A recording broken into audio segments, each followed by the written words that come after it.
Hi dear, Lakshmi ma'am ആണ്. Welcome to our today's class.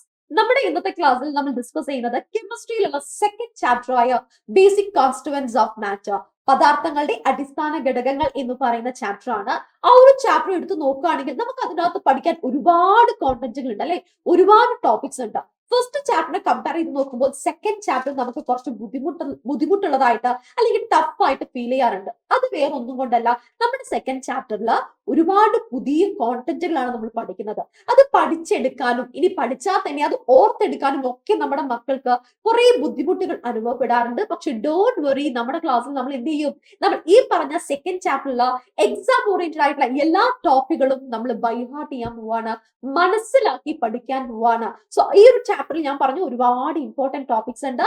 പരീക്ഷയ്ക്ക് നിർബന്ധമായിട്ടും 100% ഷ്യൂറിറ്റി ആണ് ഈ ടോപ്പിക്കിൽ നിന്ന് പരീക്ഷയ്ക്ക് ചോദിക്കും. അപ്പൊ നമുക്ക് എന്ത് ചെയ്യാം, നമ്മുടെ ഇന്നത്തെ ടോപ്പിക് എന്തിനെ കുറിച്ചിട്ടാണ്, അത് എങ്ങനെയാണ് പഠിക്കേണ്ടത്, എന്തൊക്കെ കാര്യങ്ങളാണ് നമുക്ക് അതിനകത്ത് മനസ്സിലാക്കാനുള്ളത് നമുക്ക് ഡിസ്കസ് ചെയ്ത് നോക്കാം. ഓക്കെ, അപ്പൊ നമുക്ക് എന്ത് ചെയ്യാം, ഫസ്റ്റ് തന്നെ നമ്മുടെ പീരിയോഡിക് ടേബിൾ ഞാൻ ഇവിടെ എടുത്തിരിക്കുന്നത് ആരാണ്, പീരിയോഡിക് ടേബിൾ ആണ്. പീരിയോഡിക് ടേബിൾ വേണമെങ്കിൽ നമുക്ക് പറയാം നമ്മുടെ കെമിസ്ട്രിയുടെ നട്ടെല്ലാണെന്ന് പറയാം അല്ലെ, ബാക്ക് ബോൺ ഓഫ് കെമിസ്ട്രി ആണ് നമ്മുടെ പീരിയോഡിക് ടേബിൾ എന്ന് പറയുന്നത്. ഈ പീരിയോഡിക് ടേബിളിൽ ഒരുപാട് എലമെന്റുകൾ എന്ത് ചെയ്തിട്ടുണ്ട്, കറക്റ്റ് ആയിട്ട് അറേഞ്ച് ചെയ്ത് വെച്ചിട്ടുണ്ട് അല്ലെ. എല്ലാ എലമെന്റുകൾക്കും എന്താണ്, പീരിയോഡിക് ടേബിളിൽ കറക്റ്റ് എന്തുണ്ട്, സ്ഥാനമുണ്ട്. ഈ എലമെന്റുകൾക്കെല്ലാം എന്തുണ്ട്, പേരുകളും ഉണ്ട് അല്ലെ, സ്വന്തമായിട്ട് എന്തുണ്ട്, പേരുകളുണ്ട്. ഇപ്പൊ നിങ്ങൾക്ക് എന്റെ പേര് അറിയാം, എന്റെ പേര് ശ്രീലക്ഷ്മി എന്നാണ്. എന്റെ അമ്മച്ചനാണ് എനിക്ക് എന്തിട്ടിരിക്കുന്നത്, എന്റെ പേരിട്ടിരിക്കുന്നത്. അതേപോലെ നമ്മുടെ പീരിയോഡിക് ടേബിളിലുള്ള ഒരുപാട് എലമെന്റുകൾക്ക് പേര് നൽകിയിരിക്കുന്നത് പല രീതിയിലാണ്. ഓക്കെ, ഉദാഹരണം പറയുകയാണെങ്കിൽ ചിലപ്പോ കൺട്രിയുടെ പേരിന്റെ ബേസിസിലാവാം, ചിലപ്പോ കളറിന്റെ ബേസിസിലാവാം, ചിലപ്പോ പ്ലാനറ്റിന്റെ പേരുമായിട്ട് സാമ്യം ഉണ്ടാവാം, സയന്റിസ്റ്റുകളോടുള്ള ആദരവായിട്ട് ചിലപ്പോൾ നമ്മൾ പേര് കൊടുത്തതാവാം. അങ്ങനെ നമ്മുടെ പീരിയോഡിക് ടേബിളിൽ ഒരുപാട് എലമെന്റുകളിൽ നമുക്ക് എന്ത് കാണാം, ഈ പറഞ്ഞ രീതികളിൽ പേര് നൽകിയതായിട്ട് നമുക്ക് കാണാൻ സാധിക്കും. അങ്ങനെയാണെങ്കിൽ നമുക്ക് ഫസ്റ്റ് എക്സാമ്പിളിലേക്ക് പോയാലോ. യെസ്, ഫസ്റ്റ് എക്സാമ്പിൾ ആണ് ആരെയാണ് എടുത്തിരിക്കുന്നത്, പൊളോണിയം. നിങ്ങൾ എപ്പോഴും ചെയ്യേണ്ടത്, ഒരു എക്സാമ്പിൾ കിട്ടിയാൽ നിങ്ങൾ നന്നായിട്ട് മനസ്സിലെത്തി ആ ഒരു പേര് 2-3 വട്ടം വായിച്ചു നോക്കുക.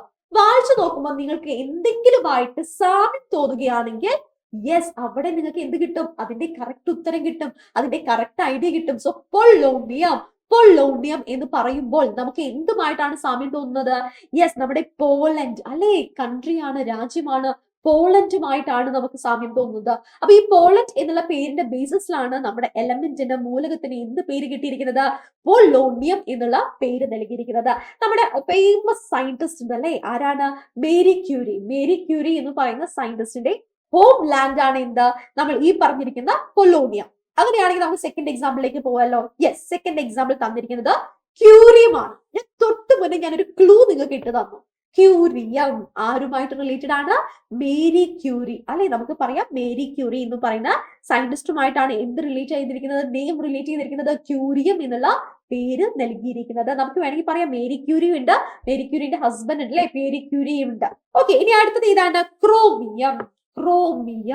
നമുക്കറിയാം ക്രോമ അല്ലെങ്കിൽ ക്രോം എന്ന് പറഞ്ഞാൽ ഇറ്റ് ഇസ് കളർ റിലേറ്റഡ് അല്ലെ, ഗ്രീക്ക് വാക്കാണ് ഈ ക്രോമ അല്ലെങ്കിൽ ക്രോം എന്ന് പറയുന്നത്. ആ ഗ്രീക്ക് വാക്കിന്റെ മീനിങ് എന്താണ്, കളർ എന്നാണ് അർത്ഥം. സോ ഈ ക്രോം എന്ന് പറയുന്നത് എന്താണ്, നിറമാണ്. അപ്പോൾ ക്രോമിയം എന്നുള്ള പേര് എവിടെ നിന്നാണ് ലഭിച്ചിരിക്കുന്നത്, യെസ്, കളറിന്റെ ബേസിസിലാണ് ലഭിച്ചിരിക്കുന്നത്. നമ്മുടെ ഫസ്റ്റ് ചാപ്റ്ററിൽ നമ്മൾ ക്രൊമാറ്റോഗ്രഫി നമ്മൾ പഠിച്ചു അല്ലെ, നമ്മൾ സെപ്പറേഷൻ മിക്സ്ചറിൽ നിന്ന് അതിനകത്തുള്ള കമ്പോണന്റ് സെപ്പറേറ്റ് ചെയ്യാനുള്ള ഒരു മെത്തേഡ് ആണ് ക്രൊമാറ്റോഗ്രഫി. നമ്മുടെ ബ്ലാക്ക് ഇങ്കിൽ നിന്ന് പല കളേഴ്സ് നമ്മൾ സെപ്പറേറ്റ് ചെയ്തെടുത്തു, ബ്ലൂ ഇങ്കിൽ നിന്ന് അതിൻ്റെ അകത്തുള്ള കമ്പോണന്റ്സ് നമ്മൾ സെപ്പറേറ്റ് ചെയ്തെടുത്തത് ഒക്കെ എങ്ങനെയാണ്, ക്രൊമാറ്റോഗ്രഫി ഉപയോഗിച്ചിട്ടാണ്, ആ ഒരു മെത്തേഡ് ഉപയോഗിച്ചിട്ടാണ്. അവിടെയും ക്രോം എന്ന് പറഞ്ഞാൽ എന്താണ്, കളർ എന്നാണ് അർത്ഥം. റെഡി ആണല്ലോ. അങ്ങനെയാണെങ്കിൽ അടുത്ത എക്സാമ്പിളിലേക്കാണ് പോകുന്നത്. ഇൻഡിയം. ഏതാണ്, ഇൻഡിയം ഏതായിരിക്കാം, ഇന്ത്യം എന്ന് കേൾക്കുമ്പോൾ നിങ്ങളുടെ മനസ്സിൽ വരുന്ന എക്സാമ്പിൾസ് എനിക്ക് നന്നായിട്ട് അറിയാം. പക്ഷെ നിങ്ങൾ ശ്രദ്ധിക്കുക, ഇന്ത്യം എന്നുള്ള പേര് വന്നിരിക്കുന്നത് എവിടെ നിന്നാണ്, ഇൻഡിഗോ എന്ന് പറയുന്ന കളറിൽ നിന്നാണ് കേട്ടോ. അത് തെറ്റിപ്പോവരുത് നിങ്ങൾക്ക്. ഇന്ത്യം എന്ന് പറയുന്നത് ഇൻഡിഗോ എന്ന് പറയുന്ന കളറിൽ നിന്നാണ്. നമ്മൾ ഇൻഡിഗോ ബ്ലൂ എന്ന് പറയാറില്ലേ, കളേഴ്സ് നമ്മൾ സ്വതവേ പറഞ്ഞു കേൾക്കുന്ന ഒരു കളറാണ് ഇൻഡിഗോ ബ്ലൂ.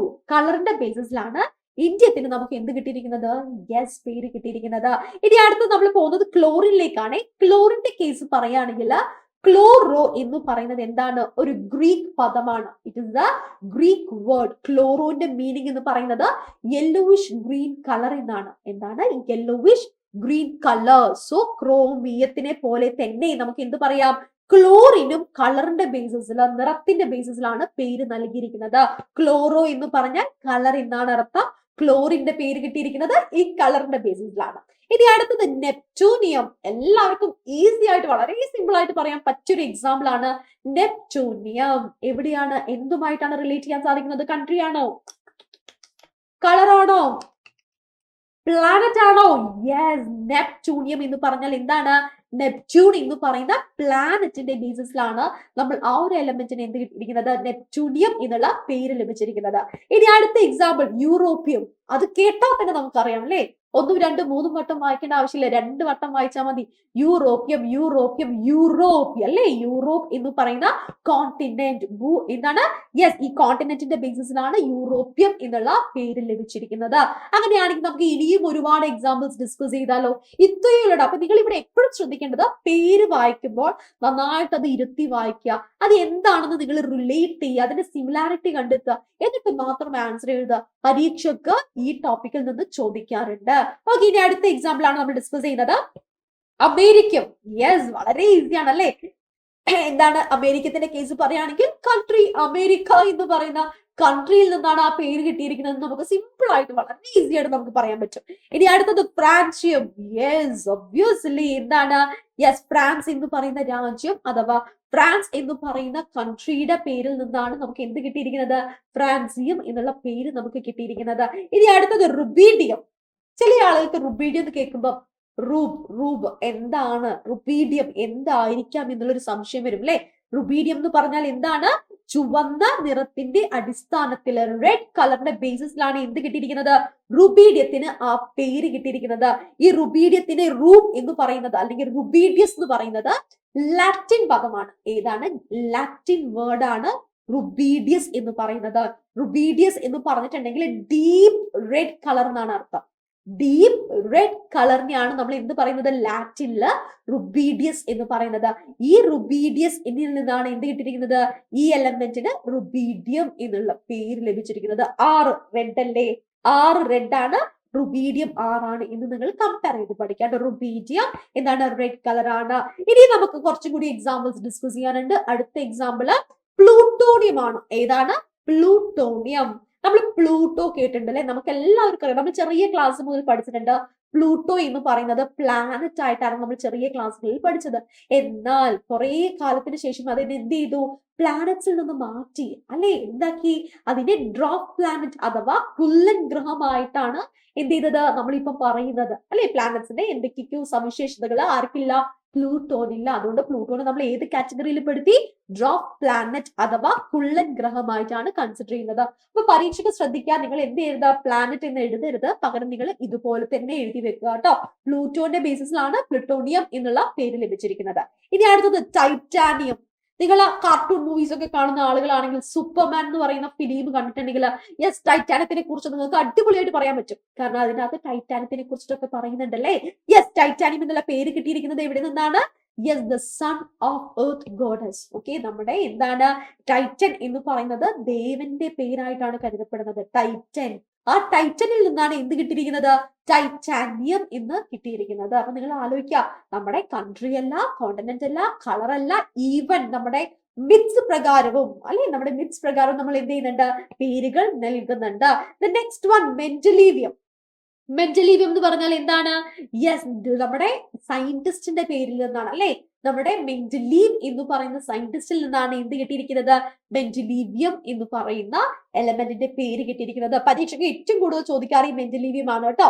ഇനി അടുത്തത് റുതർഫോർഡിയം. റുതർഫോർഡിയത്തിനെ കുറിച്ച് നമുക്ക് പഠിക്കാതിരിക്കാൻ പറ്റില്ല. കാരണം റുതർഫോർഡിയം നമ്മുടെ കെമിസ്ട്രിക്ക് വേണ്ടിയിട്ട് ഒരുപാട് കാര്യങ്ങൾ ചെയ്തിട്ടുണ്ട്.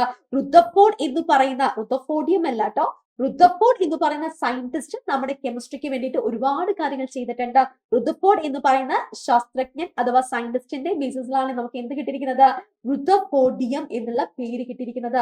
ഈ പറഞ്ഞ മെന്റലീവിയത്തിനെ കുറിച്ചിട്ടും റുതർഫോർഡിയത്തിനെ കുറിച്ചിട്ടും ഒക്കെ നമ്മൾ പീരിയോഡിക് ടേബിളിൽ കാണുന്നുണ്ടെങ്കിലും അടുത്ത വർഷം നമ്മുടെ 9th സ്റ്റാൻഡേർഡില് ഈ റുദർഫോർഡിനെ കുറിച്ചിട്ടും മെന്റലീവിനെ കുറിച്ചിട്ടും നമുക്ക് ഡീറ്റെയിൽ ആയിട്ട് നമുക്ക് പഠിക്കാനുണ്ട്.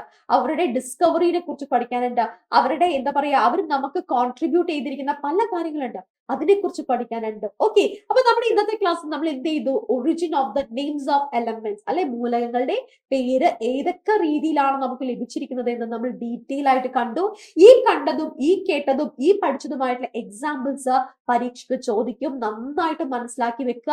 നിങ്ങൾക്ക് ഇന്നത്തെ ക്ലാസ് മനസ്സിലായിട്ടുണ്ടെങ്കിൽ നിങ്ങൾ തീർച്ചയായിട്ടും നമ്മുടെ കമന്റ് ബോക്സിൽ നിങ്ങൾ കമന്റ് ചെയ്യുക, ഇന്നത്തെ ക്ലാസ് മനസ്സിലായി.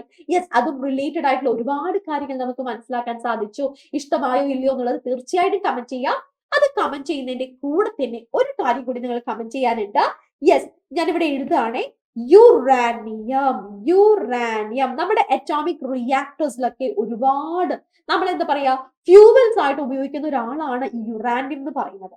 ഈ യുറാനിയത്തിന്റെ പേര് എവിടെ നിന്നും ലഭിച്ചു എന്നുള്ളത് നമ്മൾ ഇപ്പം കണ്ടില്ലേ ഒരുപാട് ആളുകളെ. അതേപോലെ യുറാനിയത്തിന്റെ പേര് എവിടെ നിന്നാണ് കിട്ടിയത് എന്നുള്ളത് നിങ്ങൾ കമന്റ് ബോക്സിൽ തീർച്ചയായിട്ടും കമന്റ് ചെയ്യണം. ഓക്കെ, അപ്പൊ എന്ത് ചെയ്യാ, നമുക്ക് ഇതേപോലെ ഇനിയുമുള്ള കോണ്ടന്റ് വീഡിയോസിൽ കാണാം. ഈ ചാപ്റ്ററിൽ ഇനിയും നമുക്ക് ടഫ് ആയിട്ട് ഫീൽ ചെയ്യുന്ന ടോപ്പിക്സ് ഉണ്ട്, അത് നമ്മൾ അടുത്ത ക്ലാസ്സിൽ നമ്മൾ ഡിസ്കസ് ചെയ്യും. നമ്മൾ ഈ ചാപ്റ്റർ ഇനി ഒരിക്കലും എന്താകില്ല, ടഫ് ആണെന്ന് പറയാത്ത രീതിയിൽ എല്ലാ ടോപ്പിക്കും നമ്മൾ പഠിച്ചെടുക്കുന്നതാണ്. So see you in the next video. Until then, bye bye from Sri Lakshmi.